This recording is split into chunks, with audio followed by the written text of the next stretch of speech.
Vous savez, lorsqu'on rentre d'une fête, il faut toujours faire attention. Moi, je n'ai pas été assez prudente. Résultat, ça m'a coûté la vie.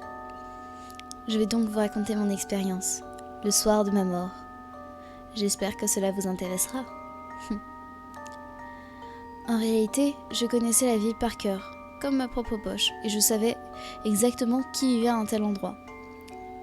Un jour, je fus invitée chez une de mes amies pour une fête. Il y avait de l'alcool, mais je n'étais pas saoule. J'avais juste bu un petit peu, 1 ou 2 verres, pas plus. Et je buvais doucement, histoire de pas, déjà finir par terre dès le début de la soirée. Vers minuit, je suis rentrée chez moi. Et comme je n'avais pas peur de rentrer en ville, j'ai pris mon temps et je me suis amusée sur la route. J'étais beaucoup trop prudente. Au bout d'un moment, je vis une silhouette en train de chercher une chose dans une poubelle. Cette silhouette, bizarrement, elle me fait peur et en même temps m'intrigue. Je ne savais pas si les sentiments que j'avais à ce moment-là m'effrayaient ou m'amusaient. En effet, j'adorais avoir peur. Je regardais souvent des creepypastas, lisais des romans noirs ou des screamers sur internet. Oui, je suis ce genre de fille et j'aime bien sortir le soir dans les endroits où on ne peut pas vraiment aller pour juste se faire une trouille. Oui, je suis ce genre de fille. Au bout d'un moment, je continuais ma route et je rentrais chez moi. Je suis rentrée, j'ai enlevé mes vêtements, je me suis mise en pyjama et mes vêtements étaient juste à côté de mon lit. J'ai commencé à m'endormir. Vous connaissez cette sensation paisible lorsque vous êtes en train de vous endormir et que vous savez que vous allez passer une bonne nuit.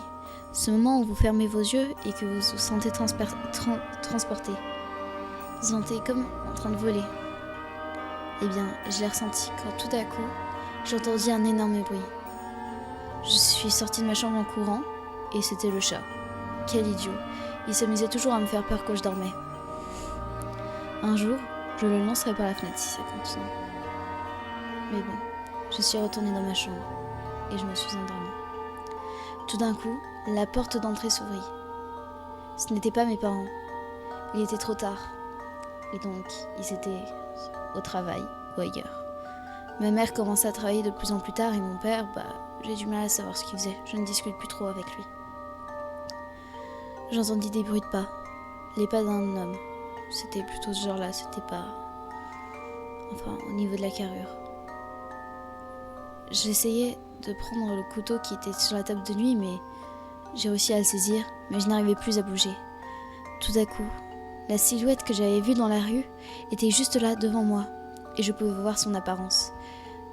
Grandes lunettes jaunes bien rondes, un masque sur la bouche et le nez, une capuche, un sweatshirt avec une capuche bleue, les manches rayées et le buste gris, gris-marron. C'est un peu difficile à décrire. Il s'est approché de moi et me fit « Chut ». À ce moment-là, je n'arrivais plus à bouger. Il m'a tiré hors du lit, le couteau était toujours dans ma main, mais je n'arrivais plus à bouger. J'ai voulu hurler et à chaque fois il me faisait « Chut ». Cela me faisait paniquer. Au bout d'un moment, j'entendis un corps qui se faisait transpercer. Et c'est à ce moment que j'arrivais à bouger, mais seulement pour tomber.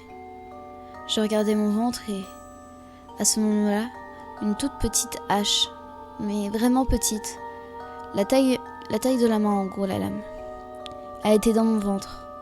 Je suis tombée par terre, mais ce n'était pas encore assez fort pour que je meure. Il me regardait et me fit chute. Bizarrement, je n'avais plus peur.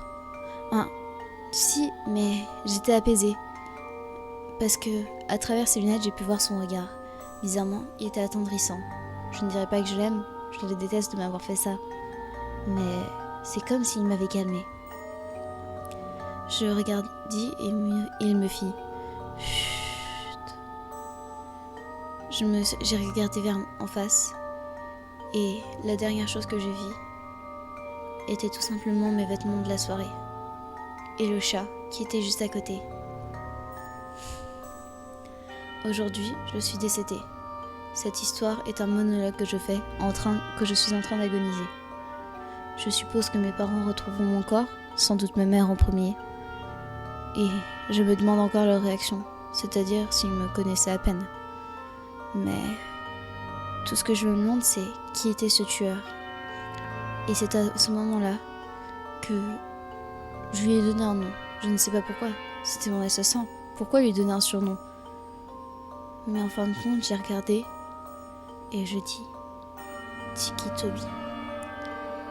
Depuis, il a été sans doute recherché par la télé, ou je ne sais pas trop quoi. Recherché par la police, veuillez m'excuser.